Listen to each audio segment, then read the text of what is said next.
Hey guys, how's everyone doing today? So, something I want to cover was just how Rey was so powerful in Snoke's throne room against the guards. And in The Last Jedi in general. And the answer is, she's a Mary Sue. Thanks for watching, guys. No, I'm just kidding. Now, while it can be joked, and I know we've heard this joke a million times, that she's a Mary Sue and all that, which I agree with, considering she barely trained at all, and yet is more powerful than Kylo-Ren, who was trained by Luke and Snoke. We now have actual answers as to just how she advanced so quickly in the Force without us knowing. In the novel, it explains that when she touched Kylo, she gained insight and access to all of his powers, learning them and seeing into how he manipulates the Force to execute them. Snoke was the mastermind behind this whole bridge, and that's why I think that he was the one who allowed for all of these things to be unveiled. Everything from his most advanced Force powers to his lightsaber fighting techniques. She basically had this happen to her when she came in contact with him.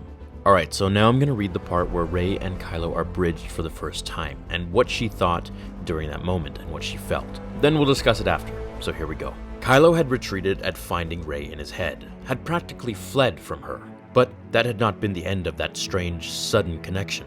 She had seen more, far more. Somehow, almost instinctually, she knew how he accessed some of the Force powers at his command, even though she didn't understand them. It was as if his training had become hers, unlocking and flinging open door after door in her mind. It's kind of like this scene from The Matrix, where all that martial arts info was uploaded into her brain and she all of a sudden became very powerful and wise and experienced. It kind of also makes me think of that power that Rogue has from the X-Men, who touches a mutant and then gains access to their abilities for a brief time. However, in Rey's case, it seems she was able to speed up her training 100-fold and now forever. With that kind of a plot, it kind of makes me think that if she touched Luke or Snoke or something like that, does she now have their powers or insight to their abilities and can now go even further beyond with the Force? Now, I am thinking that maybe this ability was only granted to her because it had something to do with the bridge that Snoke created, which would have helped both of them, her and Kylo, to see into each other's lives and abilities. I think Snoke was preparing Rey to take Kylo's place. Now that we've established it was a bridge, that leaves the other side of it to be talked about, Kylo.